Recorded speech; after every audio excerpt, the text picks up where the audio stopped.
সুপ্রিয় দর্শক মণ্ডলী, ফ্রন্টলাইনে স্বাগত জানাচ্ছি আপনাদের সবাইকে। দর্শক মণ্ডলী, আমরা সবাই রাজনীতি নিয়ে মাতামাতি করে থাকি, কিন্তু অর্থনীতি বরাবরই থাকে অনুপস্থিত। এক বছর পর অর্থনীতি কোথায় দাঁড়িয়ে আছে, আজকের এই অনুষ্ঠানে আমরা তার জবাব খুঁজব। আমাদের সঙ্গে দুইজন অর্থনীতিবিদ রয়েছেন। ডক্টর রেজা কিবরিয়া, স্বাগত জানাচ্ছি আপনাকে। ডক্টর রেজা কিবরিয়াকে আপনারা যারা চেনেন, অর্থনীতিবিদ এবং IMF-এর হয়ে কম্বোডিয়ায় ছিল তার লাস্ট পোস্টিং এবং অর্থনীতি হলো তার সাবজেক্ট। এরপরে আছেন অধ্যাপক পারভেজ করিম আব্বাসি, ইস্ট ওয়েস্ট ইউনিভার্সিটির অর্থনীতির অধ্যাপক, আন্তর্জাতিক ঘটনাপ্রবাহ বিশ্লেষক। দুজনকে স্বাগত জানাচ্ছি। ধন্যবাদ। আমি রেজা কিবরিয়ার কাছ থেকেই জানতে চাই, একটা অভ্যুত্থানের পটভূমি আপনি জানেন, যেভাবে এক বছর আগে আমাদের সামনে আমরা একটা পরিবর্তন আমরা দেখেছিলাম, সেই পরিবর্তন থেকে অনেক ঘটনা প্রবাহের মধ্যে দিয়ে সময় যাচ্ছে। এই অবস্থায় দেশের অর্থনীতি কোথায় আছে, কিভাবে আছে, সেটা আপনি ভালো করে জানেন। তো আপনার কাছেই জানার প্রথম প্রশ্নটা হচ্ছে যে এই মুহূর্তে আপনাকে যদি বলা হয় যে বাংলাদেশের অর্থনীতি কী অবস্থায় আছে, আপনি কীভাবে বর্ণনা করবেন? আমি তো মনে করি যে বিনিয়োগ অনেকটা কমে আসছে। এটা অস্বাভাবিক না। একটা বিপ্লবের পরে এই অস্থিরতার মধ্যে যেখানে স্থিতিশীলতা নাই, সেখানে বিনিয়োগকারীরা সামনে এগোবে না। বিদেশি তো আসবেই না, দেশিরাও তারা বিনিয়োগ করছে না। যে পলিসি ফ্রেমওয়ার্ক, এটার যে স্টেবিলিটি নাই, এটাই সবচেয়ে দুশ্চিন্তার কারণ। কারণ এই সরকার বেশি দিন থাকবে না, তার আগের থেকে বলেছে। আমি পুরোপুরি বিশ্বাস করি না। আমি মনে করি যে তারা নির্বাচন অনেক পরে দিবে, কিন্তু এটাতে বিনিয়োগকারীরা কোনো আশ্বস্ত হতে পারছে না যে পলিসি ফ্রেমওয়ার্কটা, যে আজকের ইকোনমিক পলিসিস, এটা সামনের বছর বা তার পরের বছর যে থাকবে, ওদের কোনো ভরসা নাই। সেজন্য বিনিয়োগটা অনেক কমে গেছে। আমাদের রিজার্ভস বেড়েছে এবং রিজার্ভস বাড়াতে ওই ধরনের প্রেশার নাই, কিন্তু রিজার্ভস বাড়ে যখন ইনভেস্টমেন্ট ডিমান্ড কম হয় একটা দেশের মধ্যে। ইনভেস্টমেন্ট বাড়লে তখন রিজার্ভস কমে যাবে, আপনি কমে যাবে। That's normal sign. তো আমাদের এখানে খুব হইচই হচ্ছে যে রিজার্ভস বেড়েছে অর্থনীতি স্থবিরতার জন্যে। সো এত খুশি হওয়ার কিছু নাই, একটু দুশ্চিন্তার কারণ আছে, কিন্তু এখানে কোনো বড় আমি কোনো উন্নতি দেখছি না। আর অর্থনৈতিক যে ম্যানেজমেন্টে যে বড় একটা উন্নতি হয়েছে, আমাদের পার্সোনাল ম্যানেজমেন্ট, আমাদের অ্যাডমিনিস্ট্রেশন, আমাদের সরকারি যে অপচয় এবং দুর্নীতি কমানোর যে খুব ভালো কোনো উদ্যোগ এই সরকার নিয়েছে আমার মনে হয় না। টাকা পাচারের যে বিষয়টা, এটা কি টাকা কি অর্থ পাচারের ব্যাপারেও তো আগের মতোই আছে। আওয়ামী লীগের সময় যতটুকু হতো এখন তাই হচ্ছে। এখন অন্য লোক নিচ্ছে, তফাৎটা সেখানে। কারণ দুর্নীতি তো কমেনি, সবাই এটা জানে। আমরা তো দুর্নীতি ঘটনায় প্রত্যেক দিন আমরা খবরের কাগজে দেখছি। দুর্নীতি তারা ট্যাকল করতে পারেনি। কেন পারেনি, এটাও একটা প্রশ্নের কারণ। আমি একবার মিয়া সেপো বলে একজন UN অ্যাডমিনিস্ট্রেটর ছিল এবং তার সাথে আলাপ হচ্ছিল 18 ইলেকশনের আগে, এবং সে আমাকে একটা কথা বলেছিল, আমি চমকে উঠেছি। সে বলেছে শেখ হাসিনা তো অনেস্ট, কিন্তু তার চারিপাশে কিছু ডিসঅনেস্ট লোক আছে। তো কিছুটা আলিবাবা অ্যান্ড দ্য 40 থিভসের মতো, যদি বিশ্বাস করো যে আলিবাবা তো ভালো, কিন্তু তার পাশে 40টা চোর আছে, কিছু করার নাই। এখন অনেকটা সেই একই অবস্থা, এবং এই দুর্নীতিগ্রস্ত লোকদেরকে এই সরকারে রাখা হয়েছে। এদের উপরে কোনো আমার মনে হয় প্রেশার আছে অন্য কিছু করার। সো আমরা ভালো কিছু আশা করতে পারি না অর্থনীতিতে। তাইলে অর্থনীতি যদি ঠিক না থাকে, তো ভালো রাজনীতি হবে কিভাবে?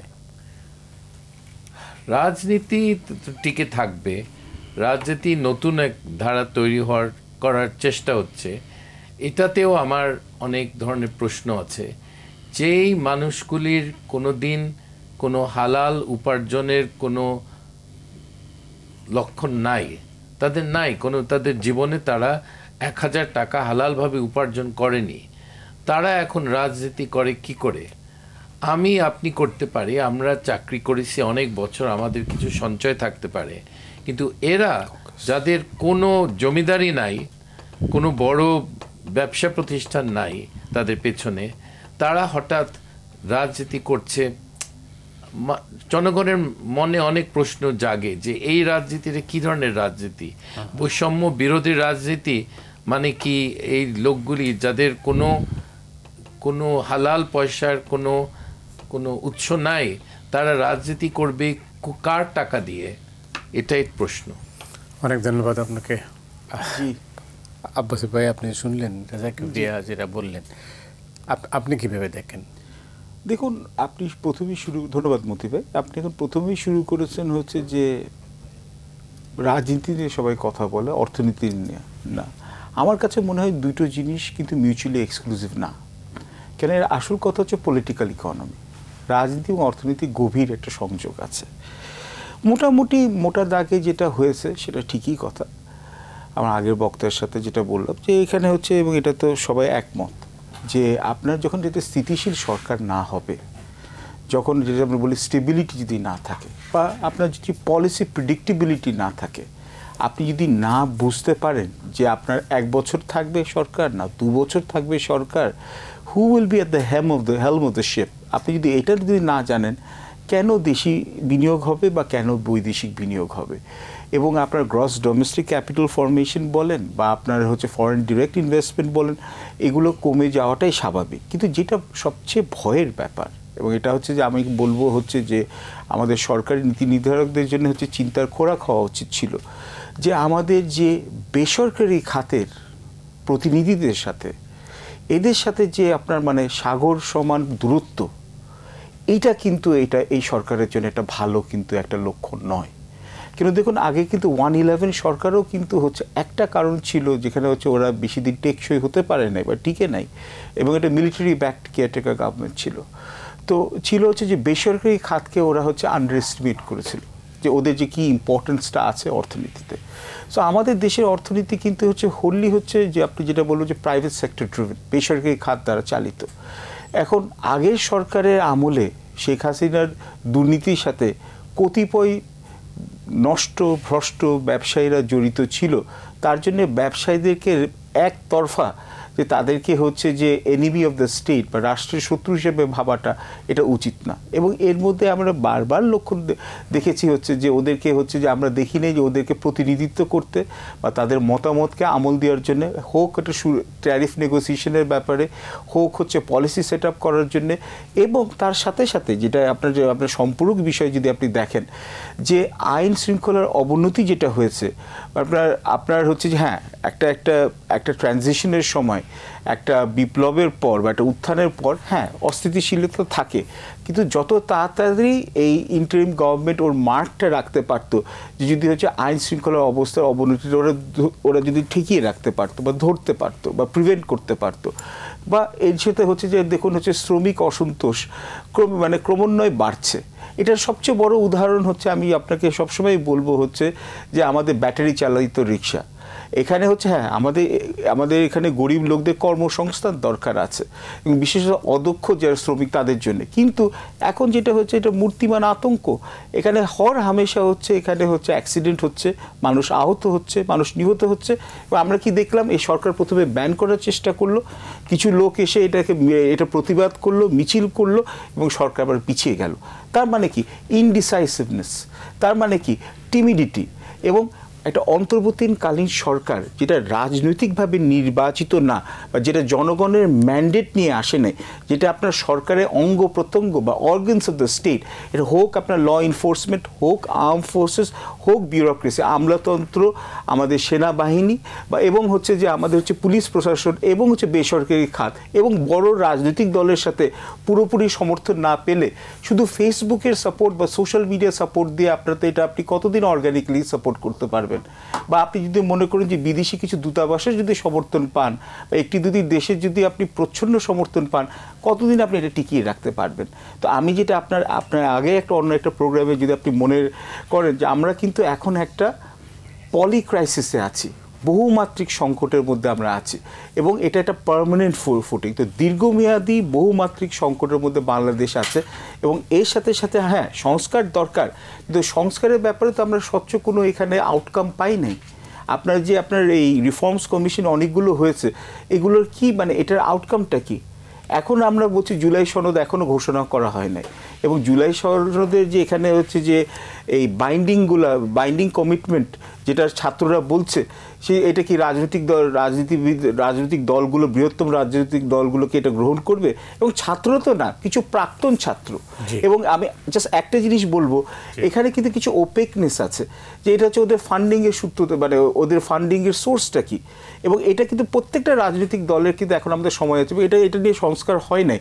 আপনি যদি এখানে মনে করেন একটা রাজনৈতিক দল কিভাবে চলবে, এককালে ছিল হচ্ছে কোর্টরুম পলিটিক্স, যখন এখানে আপনি যদি মনে করেন হচ্ছে জিন্না বলেন, সেলফ পেইড লয়ার ছিলেন, মোহনদাস কারামচাঁদ গান্ধী, ওর পিছনে বিড়লা, টাটা, এরা ছিল। তো এখন যে বড় রাজনৈতিক দল বা ছোট রাজনৈতিক দল, রাজনীতি করা তো এক্সপেন্সিভ বিজনেস, আর আপনি যদি ফুল টাইম অকুপেশন হয় রাজনীতিবিদ, তাহলে আপনার লবিংটা করেন বা ককাসটা করেন, এবং তখন হচ্ছে আপনার ফান্ডেড ট্রান্সপারেন্সিটা হন।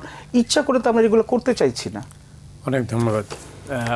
পারভেজ করিম আব্বাসী বলছেন যে রাজনীতি হলো খুব এক্সপেন্সিভ বিজনেস, মানেটা কি? Definitely it's a very expensive business. এটাতে একটা দল, বিশেষ করে কোনো দল চালাতে গেলে অনেক ধরনের খরচ আছে, এটা কোনো অ্যাভয়েড করা যায় না।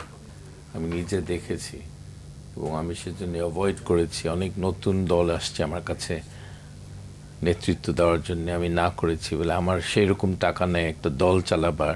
আমি সংসারের টাকা দিয়ে আমি দল চালাবো, এটা হয় না। আর বেতনের টাকা দিয়ে দল চালানো খুব কঠিন। তো এটা ঠিক, এইটার কোনো ট্রান্সপারেন্সি নাই। আমি একটা প্রোগ্রামে দেখছিলাম, একজন বলছিল যে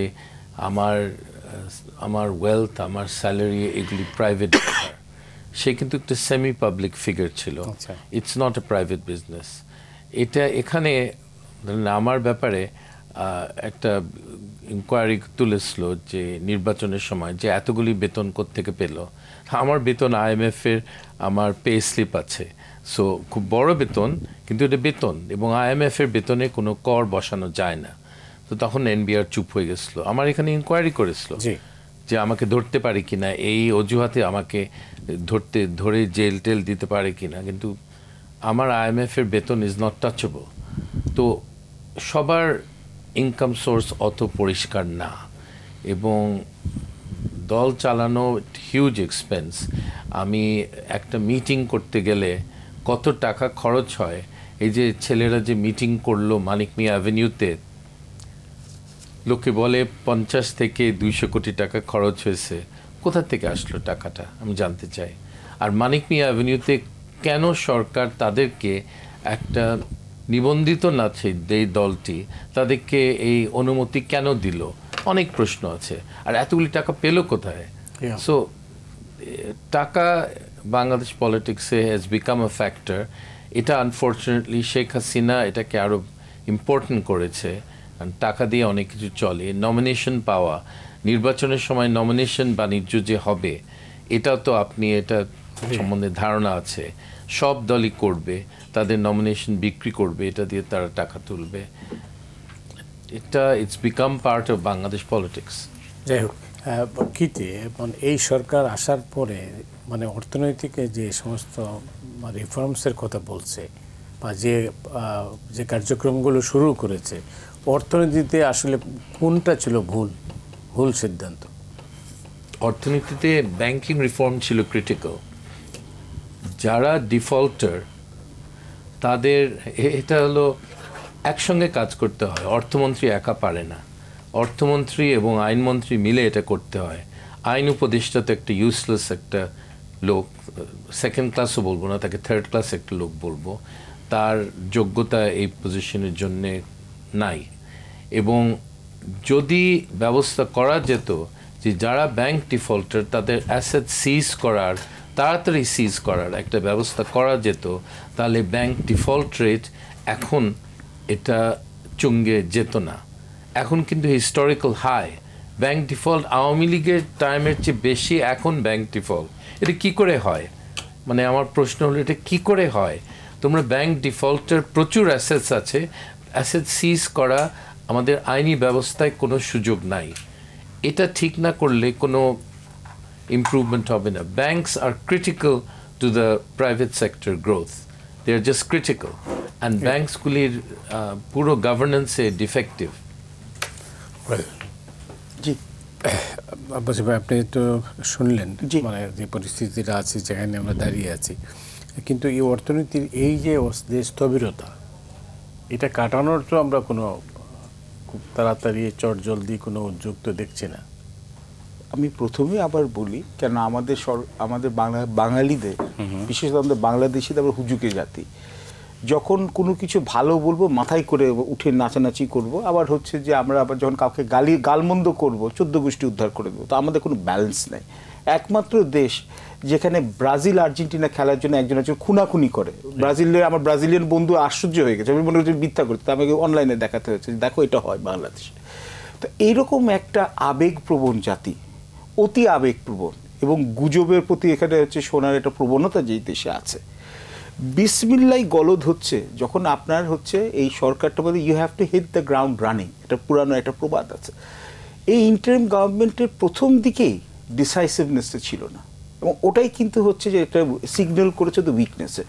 প্রথমতই হচ্ছে যে আপনার যা হচ্ছে আপনার মনে করেন গুরুত্ব হিসাবে, গুরুত্ব যদি আপনি র্যাঙ্কিং করেন, যে কম গুরুত্বের জিনিসপত্রগুলো এবং যেগুলো নট নেসেসারিলি হচ্ছে ডিজায়ারেবল আলাপে আসুক, আপাতত কনস্টিটিউশন চেঞ্জ করা, সংবিধান চেঞ্জ করা, জাতীয় সঙ্গীত নিয়ে চেঞ্জ করা, বা হচ্ছে যে এখানে হচ্ছে অদ্ভুত অদ্ভুত জিনিসপত্র নিয়ে এখানে বিতর্ক শুরু হল। আমি বলছি না যে এগুলো প্রাসঙ্গিক না কিনা, সবচেয়ে বেশি গুরুত্ব ছিল হচ্ছে কি অর্থনীতিটাকে স্টেবিলাইজ করাটা। শেখ হাসিনার যে 15 বছরের যে ক্লেপ্টোক্র্যাটিক একটা রেজিম, যেখানে হচ্ছে যে চোরের মানে একটা চৌর্যবৃত্তির এখানে হচ্ছে যে আমি বলবো ইনস্টিটিউশনালাইজেশন হয়ে গেছে, চৌর্যবৃত্তিটা হয়ে গেছে হচ্ছে নর্ম, যেটা হচ্ছে যে সরকারি নিয়ম। সেই জায়গায় থেকে এখানে হচ্ছে আমাদের সরে আসার জন্য আপাতত দৃষ্টিতে কী করা উচিত ছিল, যে প্রথমতই হচ্ছে যে আমাদের এখানে যারা এই যে কালো টাকাগুলো যারা এখানে দেশ থেকে বের হয়ে গেল, ওইগুলোকে হচ্ছে যে আমাদের এখনও কোনো মতো আমরা ফেরত আনতে পারলাম না, বা একটা ফর্মুলা যেখানে হচ্ছে একটা সার্টেন পার্সেন্টেজ ওদের হচ্ছে অ্যাসেটগুলো নিয়ে ওটাকে রিডিস্ট্রিবিউট করা, যেখানে লোনগুলো আউটস্ট্যান্ডিং লোনগুলো, সবারই তো সেকেন্ড হোম আছে, বেশিরভাগ লোকই হচ্ছে আনটাচেবল। ওরা কোথায় আছে? ওরা তো হচ্ছে প্রথম আপনি বলবো যে ফার্স্ট ওয়ার্ল্ডের দেশগুলোতে আছে, যুক্তরাষ্ট্র, যুক্তরাজ্য, সিঙ্গাপুর, দুবাই, এবং এগুলো তো হচ্ছে আমাদের বন্ধু রাষ্ট্র। কিন্তু ওদের কাছ থেকে কিছু হয়তো ইউনাইটেড কিংডমের কিছু হয়তো বা এখানে টাকা হয়তো বা অ্যাকাউন্ট ফ্রিজ করা হচ্ছে, বেশিরভাগ টাকায় তো আমরা হাত দিতে পারছি না। আপনি দেখুন এখানে প্রথম টাকা তো এখনো যাচ্ছে, এখনো যাচ্ছে, এবং এখন আরও সমস্যা। আমি যদি আপনি এখানে বলেন, এখানে হচ্ছে যে এখানে একজন আমাকে বলছিল it's very sad about sad, এবং এটা জিনিসটা যে পান যে এটা স্যাড মানে হচ্ছে স্টুডেন্ট এগেন্স্ট ডিসক্রিমিনেশন, বৈষম্য বিরোধী ছাত্র। এখন তো আমাদের নিউজ পেপারে খুললে দেখছি যে এদেরকে বহিষ্কৃত, মানে কিছু প্রাক্তন হচ্ছে যে ছাত্র নেতাদেরকে বহিষ্কৃত করা হচ্ছে, কারোর বাসায় 2 কোটি টাকার ঊর্ধ্বে চেক পাওয়া যাচ্ছে, চাঁদাবাজি ইত্যাদি ইত্যাদি। তো তার মানেটা কি? আপনার দুর্নীতিটা কমে নেই, এবং তার চেয়ে আরও বেশি আপনি গুরুত্বপূর্ণ যে আপনি বিষয়টা যদি আপনি দেখেন, আপনার মধ্যে যে আপনার যেখানে হঠাৎ করে যে আপনার ক্রাইম যা বেড়ে গেল, এটাকেও এটা ট্যাকেল করতে সরকারের এখানে সময় লেগেছে। তো আপনার আমি জাস্ট এখানে, এবং সাথে সাথে আপনি একটা ওয়েল ডিফাইন্ড একটা ইলেকটোরাল এখানে একটা শিডিউলটা দেন। এখনও কিন্তু একটা দুবিধা আছে, এখন এটা যে ফেব্রুয়ারি না এপ্রিল নাও হতে পারে। তো এইরকম একটা কনফিউশনের মধ্যে কীভাবে বিনিয়োগ হবে? আপনার সূচনা বক্তব্যে আপনি বলেছেন ওরা নির্বাচন পরে দেবে, এটা অর্থ কী? নির্বাচনটা পরে কেন দেবে আপনার মনে হচ্ছে? তার কারণ তারা তো বলছেন যে ফেব্রুয়ারির মধ্যেই নির্বাচন হবে। আমার জাস্ট ভিতরের আমার ধারণা, কারণ যারা দুর্নীতি করছে, অনির্বাচিত একটা গোষ্ঠী, তারা খুব সহজে ক্ষমতা ছাড়বে না আমার বিশ্বাস। তারা এই সুযোগটা নিবে, তারা 3-4 বছর দেশটাকে লুট করে তারপরে যদি শান্ত হয় তারা যাবে, তার আগে যাবে না, এটা সম্ভব না। এটা কি আপনার অভিজ্ঞতা থেকে বলছেন নাকি না কোনো খবর রয়েছে আপনার কাছে? খবর মানে আমার ওদের মধ্যে যে আলোচনা হয় এটা থেকে আমি যে শোনা যায় যে এটাই তাদের পরিকল্পনা। তাহলে আমি অফিশিয়াল স্টেটমেন্টগুলি আমি বিশ্বাস করি না। আমি দেখব এপ্রিলে দেখব কি অবস্থা দাঁড়ায়, তারপরে বোঝা যাবে, ঠিক না? বেশি দিন তো বাকি নাই না, এখন তো তারা নির্বাচনের তফসিল বা শিডিউল তারা অ্যানাউন্স করুক, দেখা যাক। অনেক কারণ পাওয়া যায় নির্বাচন না করার, দেখবো আমরা কি করে তারা, কোন পথে তারা যায়, এখনো বোঝা যাচ্ছে না। কিন্তু তাহলে এই পরিস্থিতি সামাল দিবে কিভাবে? তাদের বিরুদ্ধে কোনো বিরাট আন্দোলন হবে আমার ধারণা না, কারণ বাংলাদেশে একটা বিরাট আন্দোলন হয়েছে, জনগণ আবার দ্বিতীয়বার ওরকম করে জেগে ওঠার এত সহজে হবে না, তো এটার সমস্যা আছে, তো এটা সামাল দিতে পারবে তারা। তাই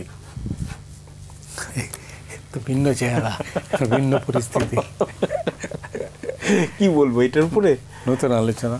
জি এই এটার উপরে আচ্ছা আচ্ছা বুঝতে পারছি। দেখুন এখন I am of course not privy to his information, উনি যখন বলছেন দায়িত্ব নিয়েই বলছেন, তো এটা ওনার ব্যাপার। আমি একটা জিনিস ওনার সাথে একমত যে আমাদের দেশে এটা সব দেশে বিশ্বে দেখা যায় এটা রেভলিউশন ফ্যাটিগ চলে আসে, যে একটা বড় রক্তক্ষয়ী আন্দোলনের পর মানুষের কিন্তু খুব বেশি আবার হচ্ছে জনপথ বা রাজপথে যাওয়ার ইচ্ছাটা দমে যায়। কিন্তু তার সাথে সাথে এমন না যে একটা অচল অবস্থা অনেক দিন ধরে চলে। এটার সবচেয়ে ভালো আমি উদাহরণ যদি বলি, বা মানে মর্মান্তিক উদাহরণ বলতে হয়, একজন হচ্ছে যে আরব স্প্রিং বলে, যে এখানে একটা আপনারা সবাই জানেন যে এখানে হচ্ছে যে গণ অভ্যুত্থান হয়েছিল পুরো মধ্যপ্রাচ্যে। সো যে টিউনিশিয়া থেকে যখন হচ্ছে যে সেলফ ইমোলেশন গায়ে আগুন লাগিয়ে দিল প্রোটেস্ট হিসাবে করতে করতে, এবং সেটা যেতে যেতে হচ্ছে ইজিপ্টের এবং লিবিয়াতে যখন হচ্ছে ওখানকার যে দুর্দান্ত প্রতাপ, এখানে হচ্ছে স্বৈরশাসক মানে হোসনে মুবারক বলেন, মুয়াম্মার গাদ্দাফি বলেন, ওদের পতন হয়ে গেল, এবং বাকি মধ্যপ্রাচ্যের বাকিগুলো দেশে টনক নড়ে গেছিল। কিন্তু দেখুন ওখানে মোরসি আসলো, মোরসি বেশ কিছুদিন জনপ্রিয়ভাবেই আসে, মানে জনপ্রিয়তার তুঙ্গে ছিল, নির্বাচিত হয়েছিল।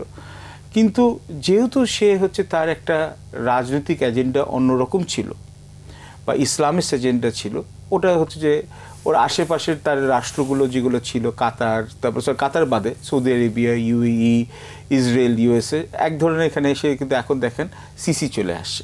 বা টিউনিশিয়াতে যাদের নিয়ে আন্দোলন করা হচ্ছে, যাদের বিপক্ষে, তারাই কিন্তু আবার ক্ষমতা এখন এখানে চলে আসছে। সুতরাং প্রত্যেকটি বিপ্লবের মধ্যে কিন্তু আবার প্রতি বিপ্লবের চারাটা থাকে, মানে every revolution carries in itself the seeds of its own destruction. আমি প্রত্যেকবার বলি, এখানে আপনি যদি দেখেন, এখানে আপনি এই ফরাসি বিপ্লব দেখেন বা ফ্রেঞ্চ রেভলিউশন, ওটার সাথে সাথে রেইন অফ টেরার হলো, কিন্তু তারপর হলো কি আমরা পেলাম নেপোলিয়ন বোনাপার্ট। আপনার রাশিয়ান রেভলিউশন যখন করা হলো, এখানে হচ্ছে আপনি বলবো হচ্ছে যে মেনশেভিকরা এখানে নেতৃত্ব দিল, তারপর আরও উগ্রপন্থী বলশেভিকরা চলে আসলো। এবং এটা আপনি বলছেন যে ইতিহাসের সাথে ইতিহাস মানুষের দ্বারাই সৃষ্ট। এবং আপনি দেখুন পাকিস্তানের জন্য আমরা লড়লাম, পাকিস্তানের জন্য লড়ার পর এই দেশেই তো হচ্ছে যে আমাদের হচ্ছে পূর্ব বাংলার এখানে তো লোকরা সবচেয়ে বেশি পাকিস্তানের জন্য এখানে লড়েছে এবং হচ্ছে যে প্রাণ ত্যাগ করেছে। এখন এই পাকিস্তানের হওয়ার পরে কিন্তু ওদের সাথে আমাদের আবার হচ্ছে যে আমাদের প্রত্যাশা যখন পরিপূর্ণ হলো না, আমাদের যখন স্বাধিকার ওখানে এটা বাস্তবায়িত হলো না, তখন কিন্তু পাকিস্তানের বিরুদ্ধে আন্দোলন করলো। একই কাহিনী 71 সালে, একই কাহিনী হচ্ছে 90-এর গণ অভ্যুত্থানের পর। এবং আবার দেখলাম যে 2008 সালের পর যখন হচ্ছে যে আবার নির্বাচন হলো, তারপর শেখ হাসিনার সরকারও তো একে একে আরও মানে ইনক্রিজিংলি অটোক্র্যাটিক হয়ে গেল। এখন এই সরকারের মধ্যেও আমি দেখব যে একটা জিনিস আমি দেখব যে এখানে কিছু কিছু আমি এই উপদেষ্টাদের মানে কথা এবং কাজের মিল নাই, এবং নির্বাচনের ব্যাপারে একটা অস্বচ্ছতা এখনও আছে। এবং দুই হচ্ছে যেটা আমার কাছে আরও বেশি আমাকে হচ্ছে ডিস্টার্বিং লাগে, যে এই যে গোপালগঞ্জে যে ওরা যে এই আপনার এনসিপি যে এই পাবলিক মিটিংটা করলো, এখন ওটা কি ওরা জানতো না যে ওখানে যদি পাবলিক মিটিংটা করে বা পাবলিক র্যালিটা করে, তাহলে ওখানে যে এখানে মানুষ এখানে হিতে বিপরীত হতে পারে, এবং ওখানে যেভাবে, এবং এটা তার এনসিপি বহুবার বলা হচ্ছে বলতে ভাই, এটা আমাকে এই পয়েন্টটা আমি ক্যাটেগরিক্যালি ক্লিয়ার করি। এনসিপিকে আমরা অনেকেই যারা ওখানে মানে সরকারের হচ্ছে যে মানে ক্রিটিক, তারাও সমালোচনা করে, তারা বলে এনসিপি হচ্ছে বি দল। সরকার বলে না, আমাদের সাথে ওদের কোনো সম্পৃক্ততা নাই, কিন্তু ছাত্রদের প্রতি সহানুভূতি আছে। তাহলে কেন পুলিশ এবং হচ্ছে যে সেনাবাহিনীর এখানে হচ্ছে প্রোটেকশন আলাদা করে দেওয়া হচ্ছে? আপনি দিলে তো সব রাজনৈতিক দলকে সমানভাবে দেওয়া উচিত। তো একটি দলকে যেটাকে কিংস পার্টি হিসেবে দেখা হচ্ছে, তাদেরকে করা হচ্ছে কেন?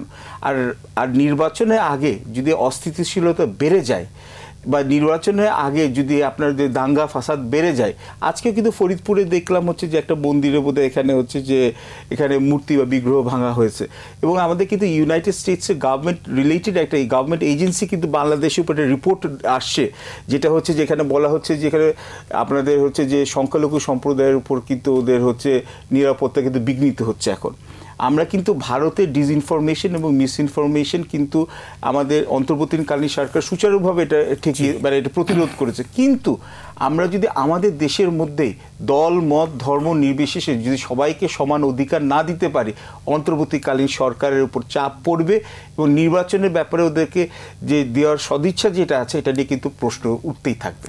অনেক ধন্যবাদ। এই মুহূর্তে বাংলাদেশের যে রাজনীতি, তাতে এই ভূ রাজনীতির কোনো প্রভাব আছে কিনা, জিও পলিটিক্সের কোনো প্রভাব আছে কিনা, আপনি কীভাবে দেখেন? এখানে জিও পলিটিক্সের কোনো প্রভাব আছে কিনা?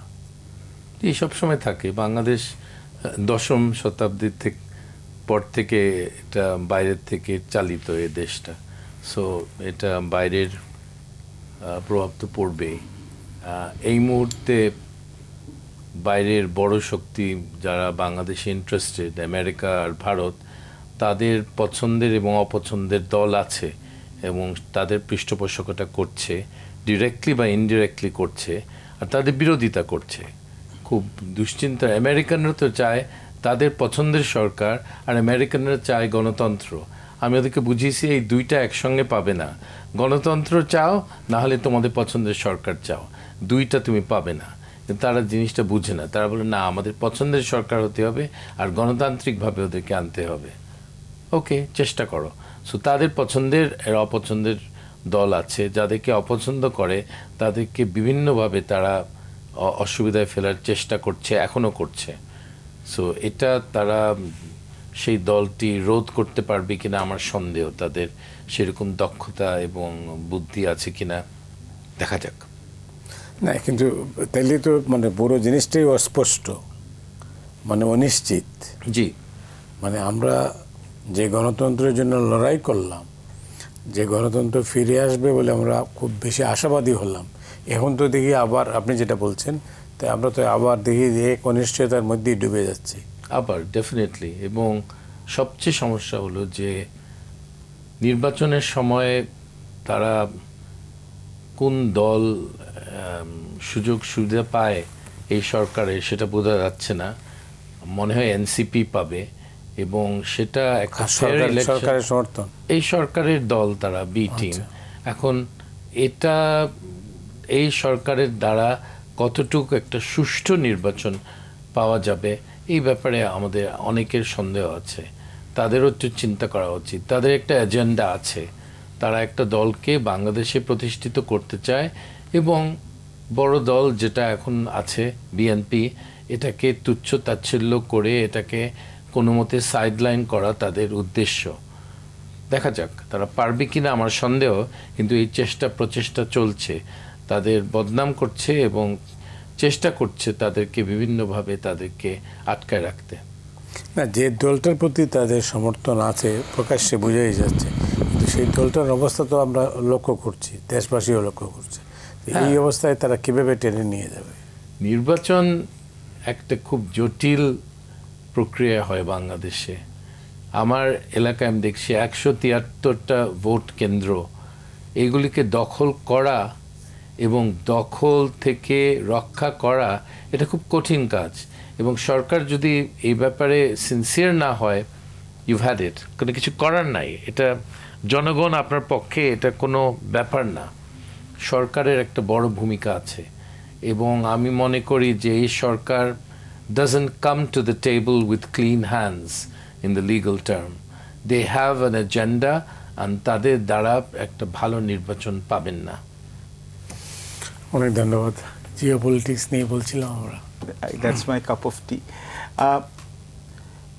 ঠিকই বলেছেন। আমি আপনার মানে আমি এখানে কিছু সময় তো পাবো, তাহলে এখানে কিছু তো এখানে বলি কিছুক্ষণ দর্শকদের জন্য, বাকি আপনারা তো সবাই জানেন। এটা একটা প্রবাদ আছে ঐতিহাসিকদের মধ্যে যে ভারত উপমহাদেশে এন্ট্রি পয়েন্ট মানে ঢোকার জন্যে সবসময় হচ্ছে পাকিস্তান আর আফগানিস্তানের খাইবার পাস, ওখান থেকে মানে 2000 বছর ধরে হচ্ছে যত আক্রমণকারী দখলদার সবাই ঢুকেছে একমাত্র ব্রিটিশদের পাতে। কিন্তু উপমহাদেশে শাসন টেকসই করার জন্যে আপনার এই বঙ্গীয় উপদ্বীপ মানে যে বেঙ্গল ডেল্টা, এটার উপর শাসনটাকে পোক্ত করতে হয়। তো আপনি দেখেন হচ্ছে এই মুঘলদের যেমন সাম্রাজ্য এখানে হচ্ছে ওরা স্থিতিশীল হলো যখন আকবর হচ্ছে এই বাংলা, বিহার, উড়িষ্যাকে দখল করলো। ব্রিটিশ ইস্ট ইন্ডিয়া কোম্পানি যেখানে আপনার পলাশী যুদ্ধের পর বা বক্সারের যুদ্ধের পর ওরা যখন বেঙ্গল সুবাটাকে পেল, তখন কিন্তু হচ্ছে ব্রিটিশ রাজত্ব একটা ফার্ম ফুটিং হলো। ঠিক তেমনি এবং পাকিস্তানও কিন্তু হচ্ছে ভায়াবল হলো যখন হচ্ছে ইস্ট বেঙ্গলটাকে পেল। এখন আপনি যদি দেখুন আমাদের আমি সবসময় বলি যে বাংলাদেশের ভৌগোলিক অবস্থান আমরা কোনোদিন কিন্তু এটা ইউটিলাইজ করতে পারি না স্বাধীনতার পরে, কেননা we are located in the cusp of South Asia এবং সাউথ ইস্ট এশিয়া, দক্ষিণ এশিয়া এবং দক্ষিণ পূর্ব এশিয়ার মাঝখানে। এবং সবচেয়ে বড় যে জিওপলিটিক্যাল গেমটা চলছে, যে নতুন স্নায়ুযুদ্ধ যেটাকে বলে নিউ কোল্ড ওয়ার, এটা হচ্ছে যুক্তরাষ্ট্র এবং চীনের মধ্যে। এবং আমি বলেও দিচ্ছি যে শোডাউনটা মোস্ট প্রবাবলি হচ্ছে এখানে মালাক্কা স্ট্রিটের এখানে। এবার 2027 সাল শি জিনপিং তো আজান দিয়ে বলে দিয়েছে, যেখানে হচ্ছে যেখানে আজানে ঘোষণা দিয়েছে যে সেখানে বলছে যে ওরা হচ্ছে রিইউনিফিকেশন চায় মেইনল্যান্ডের সাথে। এবং তার জন্যই দেখুন তাইওয়ান থেকে আপনার সেমিকন্ডাক্টর ইন্ডাস্ট্রি সরিয়ে নেওয়া হচ্ছে। এবং চায়নাও চাইছে যে মালাক্কা স্ট্রিট যেহেতু ওদের বেশিরভাগ ওদের হচ্ছে যে ওদের শিপিং কন্টেইনারগুলো এখানে যায় বা এখানে থেকে ওর কনসাইনমেন্ট যায়, তার জন্য ওরা কিন্তু বিআরআই বেল্ট অ্যান্ড রোড ইনভেস্টমেন্টে গোয়াদারে এখানে ওরা ইনভেস্ট করেছে, কলম্বো পোর্টে ইনভেস্ট করেছে, আপনার এখানে আপনার মিয়ানমারে এখানে হচ্ছে যে আপনার রাখাইন স্টেটে এখানে চিয়াকপুতে এখানে ইনভেস্ট করেছে। এবং বাংলাদেশে ওরা এখানে ডিপ সি পোর্ট চাচ্ছে, স্ট্রিং অফ পার্লস থিওরি যেটাকে আছে। এবং কি আশ্চর্যের বিষয়, আমি এটা বললাম যে প্রত্যেকটি জায়গায় যেখানে চাইনিজ ম্যাসিভ ইনভেস্টমেন্ট হচ্ছে, স্পেশালি পোর্টের আউটলেটে, সেই সব দেশে অর্থনৈতিক অস্থিতিশীলতা আসছে এবং রাজনৈতিক অস্থিতিশীলতা হচ্ছে। পাকিস্তানের অবস্থা দেখুন, আইএমএফের হাতে এখানে হচ্ছে, যেখানে আইএমএফের হাতে ওরা হচ্ছে এখানে মর্গেজড। 2, আপনি শ্রীলঙ্কার অবস্থা দেখেন, এখনও কিন্তু এটা উইক একটা গভর্নমেন্ট আসে। হ্যাঁ, ওরা ইকোনমিক রিকভারি করেছে, কিন্তু এখনও ওদের মধ্যে ফ্রেজিলিটি আছে। মিয়ানমার তো গৃহযুদ্ধের এখানে হচ্ছে যেখানে হচ্ছে ওর উপরে টুকরা টুকরা হয়ে যাওয়ার সামিল। এবং বাংলাদেশেও কিন্তু আমরা দেখছি একটা এক ধরনের একটা অদ্ভুত একটা অস্থিতিশীলতা আমরা দেখছি। তো এখন অ্যাজ আ রেজাল্ট আপনি যেখানে, এবং শুধু যুক্তরাষ্ট্র এবং চীন হলেও একটা ব্যাপার ছিল, তার সাথে সাথে আমাদের সবচেয়ে বড় প্রতিবেশী ভারতের সাথে আমাদের দা কুমড়ো সম্পর্ক। এবং ভারত হচ্ছে যে এখানে হচ্ছে আমাদের পছন্দ হতে পারে, না পছন্দ হতে পারে, ভারতের এই জনসংখ্যার জন্য, ভারতের হচ্ছে যে অর্থনীতির জন্য এবং ভারতের বাজারের জন্য ভারত কিন্তু সবসময় কিন্তু একটা ইম্পর্টেন্ট প্লেয়ার হবে রিজিনালি এবং ইনক্রিজিংলি ইন্টারন্যাশনালি। সো ভারতও যে তাদের হচ্ছে যে লুপ্ত যে বা হারানো যে এখানে প্রভাব শেখ হাসিনা সরকারের আমলে বিশেষভাবে, ওরা হচ্ছে ছলে বলে কৌশলে ফেরত পেতে চায়। তার সাথে সাথে আবার হচ্ছে নতুন মক্কেল জোগাড় হয়েছে, এর মধ্যে হচ্ছে যে পাকিস্তান, এর মধ্যে হচ্ছে কাতার, এবং এর মধ্যে হচ্ছে তুরস্ক, এবং ইনক্রিজিংলি আমরা দেখছি এদের এঙ্গেজমেন্ট বাড়ছে। তো জিনিসটা আরও কমপ্লিকেটেড হয়ে যাচ্ছে। এবং দেশে যখন রাজনৈতিক স্থিতিশীলতা না থাকে, বিভিন্ন রাজনৈতিক দলের সাথে এই পরাশক্তিগুলো এখানে হচ্ছে তাদের প্রক্সি ওয়ারটা খেলে। তো দেখুন, একজন বিদেশিরও কিন্তু প্রাণ যাবে না। এই যে হানাহানি যাচ্ছে, এই যে বিগত 1 বছরে শেখ হাসিনার সরকারের অপশাসনের পতনের পর, তবু দেখুন আমাদের মধ্যে হানাহানি কি থেমেছে? আমাদের মধ্যে কি খুনাখুনি থেমেছে? এখনও আমরা বলছি, আমার তো খারাপ লাগে, আপনারা নিশ্চয়ই খারাপ লাগে যে একই হেডিংয়ে আপনারা যখন প্রোগ্রাম করেন যে কোন দিকে যাচ্ছে সংকটের বাংলাদেশ, দুর্নীতি এখনও যায় নাই। এই প্রাক্তন ছাত্ররা যারা এত আশা জাগিয়েছিল, ঠিক আছে আমরা সবাই বাতিল, এটা তরুণদের দিয়ে এখানে বাংলাদেশ আবার নতুন করে পুনরুদ্ধার করা যাবে, বাংলাদেশে আমাদের 71 সালের চেতনাটা 90 সালের চেতনাটাকে দেখা যাবে, তো এবার আবার নতুন করে পুনরুদ্ধার করা যাবে। এখন দেখছি একই দুর্নীতি, একই হচ্ছে যে ক্ষমতা তোষণ, একই স্বজনপ্রীতি। তাহলে লাভটা কি হলো? আমি আপনাকে একটা উদাহরণ দিই, জাস্ট আমি এটা বলে দিই। এখন এসএসসি পরীক্ষা চলছে, এই আমার বাসা, আমি বেলি রোডে জন্মের আগে থেকে থাকি, আমার এখানে বড় করে আমি দেখি যে আওয়াজে চোটে, এবং থাকি হচ্ছে বহুতলা একটা বিল্ডিংয়ে বেশ উঁচুর দিকে, 8 তলা 10 তলা ভেদ হয়ে আওয়াজ আসে, আওয়াজের চোটে আমি শান্তিতে থাকতে পারি। নিচে নামলাম, দেখলাম বড় একটা ট্রাক ট্রাকের মধ্যে এলইডি টিভি এবং মাইক দিয়ে রাত 8টা থেকে 9টা, আমি এখানে থেকে বলছি, এখানে নিজে প্রত্যক্ষ অভিজ্ঞতা থেকে, জোরে জোরে এনসিপি এখানে হচ্ছে পাবলিসিটি র্যালি করা হচ্ছে। এসএসসি পরীক্ষা চলছে না, বয়স্ক লোকরা নাই, এবং বেলি রোডে কারা থাকে? বেলি রোডে তো অনেকেই সরকারি আমলারা থাকে। তো এখন এই শব্দ দূষণ হচ্ছে, তো পরিবেশ উপদেষ্টা এটা দেখছেন না? আমি জাস্ট আপনাকে উদাহরণ দিচ্ছি। তো এটা তো হচ্ছে কি হয়েছে, আমাদের বারবার কি আমাদের বাংলাদেশিদের আমাদের পরিণতি হচ্ছে যে আমাদের আশাটা দুরাশাতে পরিণত হবে, দুরাশায় পরিণত হবে। ডক্টর রেজা কিবরিয়া, বারবার কি আমরা হতাশ হতেই থাকবো? এই মুহূর্তে তাই তো মনে হয়। আমরা এই সুযোগটা, একটা ভালো কিছু করার একটা সুযোগ ছিল, এটা আমরা হারিয়েছি এই সরকারের অধীনে, এবং এরকম সুযোগ আর আমার মনে হয় না ভবিষ্যতে আসবে। কেন হারালাম? আসবে না। এটা কেন হারালামটা কেন? এদের অদক্ষতা,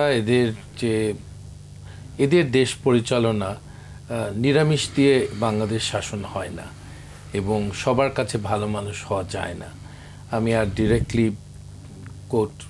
ডিরেক্টলি কাউকে অ্যাটাক করব না, শুধু বলবো যে ধরেন আসিফ নজরুলের মতো নিম্ন জাতের লোকজন যখন ক্যাবিনেটে থাকে, your finished as a country, you just it's finished, there is no future in this country. আমি আরেকটা ব্যাপার নিয়ে একটু বলতে চাই, এটা মাইলস্টোনের যে দুর্ঘটনা, এটার কয়েকটা ব্যাকগ্রাউন্ড আছে। 1 নম্বর হলো যে এত বড় একটা দেশের এত বড় একটা এয়ারপোর্ট কখনো শহরের মাঝখানে থাকে না। এটা শহরের মাঝখানে ছিল না 30 বছর আগে, তো এখন এটা শহরের মাঝখানেই ধরা যায়। উত্তরের একটা বিরাট অংশ ওইদিকে আছে। একটা আপনি টার্কিতে যান, থাইল্যান্ডে যান, আপনি শ্রীলঙ্কায় যান, বেশি দূর যেতে হবে না, দেখবেন যে অনেক দূরে তারা তাদের বিমানবন্দর বানিয়েছে। 1 নম্বর, আমাদের এখানে কোনো উদ্যোগ নাই নতুন বিমানবন্দর করার। খেয়াল করবেন এই সরকার এই ব্যাপারে কিছু উচ্চারণ করেনি। 2 নম্বর হলো যে আমাদের বিমান বাহিনীর পরিচালনার ব্যাপারে আমি বলবো, আমি তাদেরকে শেখাতে চাই না, কিন্তু নতুন বিমান যে শিখছে বিমান চালাতে, তাকে প্রশিক্ষণ দেওয়া শহরের উপরে দুপুর 1টায়, এটা বোধহয় দরকার ছিল না। এটা একটা নির্ধারিত টাইমে ট্রেনিং দেওয়া যায়। কায়রোতেও এরকম ট্রেনিং হয়, ভোর 5টা থেকে ভোর 7টার মধ্যে শেষ, তারপরে আর এটা হয় না।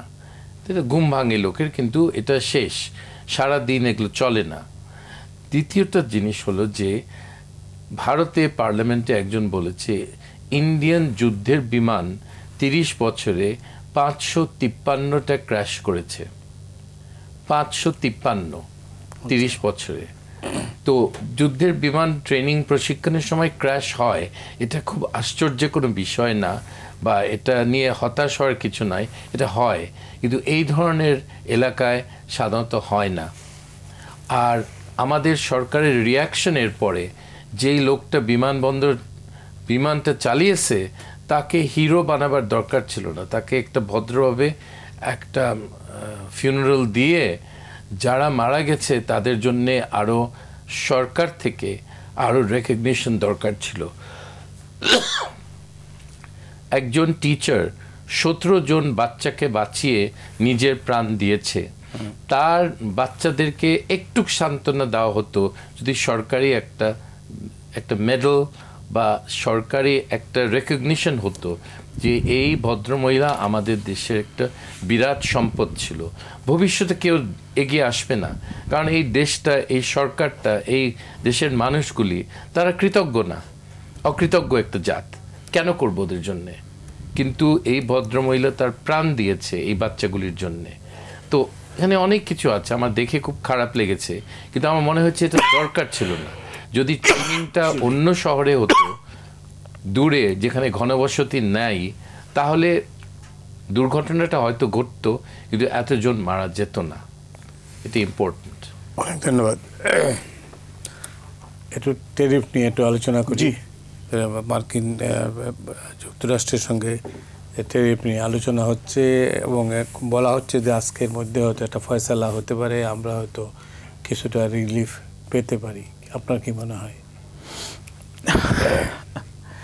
ওয়েল, বাংলাদেশি হিসাবে একজন মানে আমি বল বিবেকবান নাগরিক হিসেবে আমি দোয়া করি আল্লাহর কাছে যে এটা একটা সফল একটা আউটকাম হয়, কিন্তু খুব বেশি আশাবাদী হওয়ার কিন্তু কারণ নেই। কেননা যুক্তরাষ্ট্রের সবচেয়ে ঘনিষ্ঠ মিত্র যারা অর্থনৈতিক এবং সামরিক দিক দিয়ে সহযোগিতা সুদৃঢ়, এর মধ্যে জাপান, এর মধ্যে দক্ষিণ কোরিয়া, এর মধ্যে ইউরোপিয়ান ইউনিয়ন, প্রত্যেককে কিন্তু ট্যারিফের রেয়াত দেওয়া হয়েছে, কিন্তু আহামরি এমন কিছু না।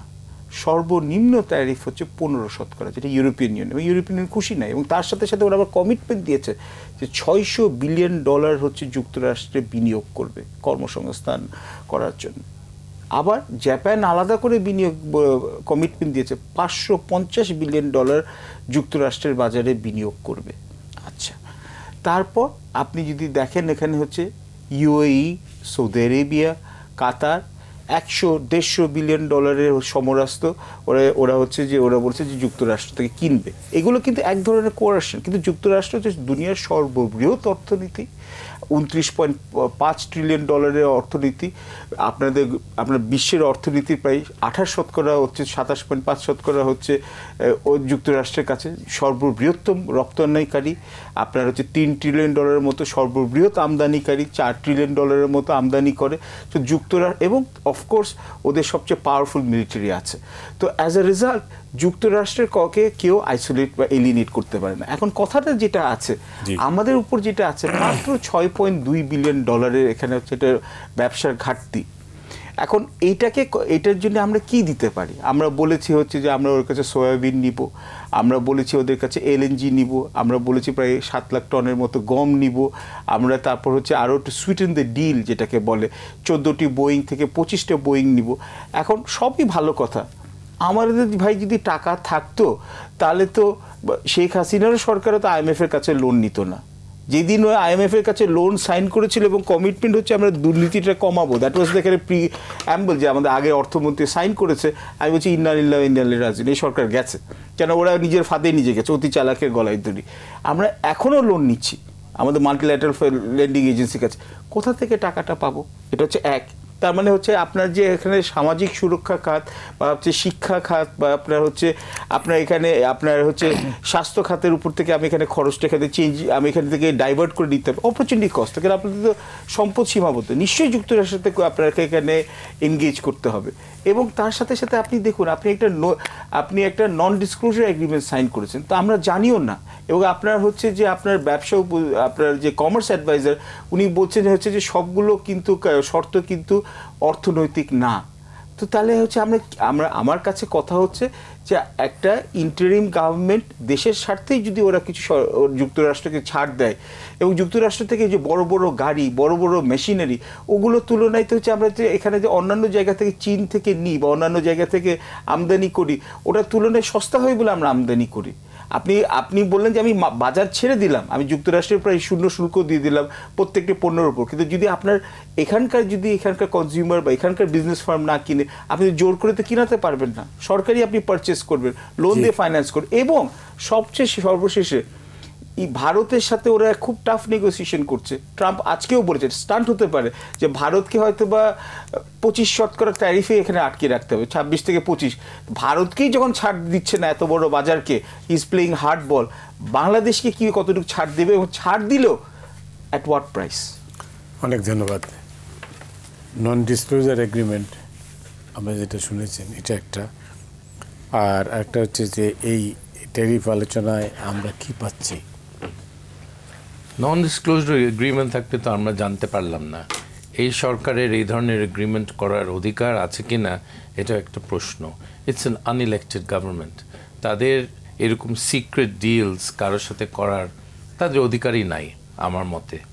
তো একটা ইলেক্টেড গভর্নমেন্ট বলতে পারে যে আমরা রাষ্ট্রের উন্নতির জন্য আমরা এটা করেছি, এইভাবে করতে হবে, কিন্তু এদের কোনো অধিকার নাই এই ধরনের সিক্রেট ডিলস করা।